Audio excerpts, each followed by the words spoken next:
नित नई सोच में लगे रहना, हमें हर हाल में गज़ल कहना। सहन मकतब में हमसिनों के साथ संग रीज़ों को ढूंढते रहना। घर के आंगन में आधी आधी रात मिल के बाहम कहानियाँ कहना। दिन चढ़े छाँव में बबूलों की रम आहू को देखते रहना।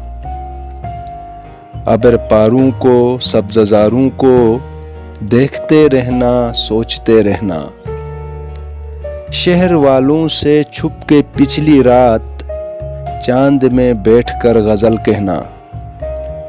रेत के फूल आग के तारे, ये है फसले मुराद का गहना। सोचता हूँ कि संग मंजिल ने चांदनी का लिबास क्यों पहना। क्या खबर कब कोई किरण फूटे, जागने वालों जागते रहना।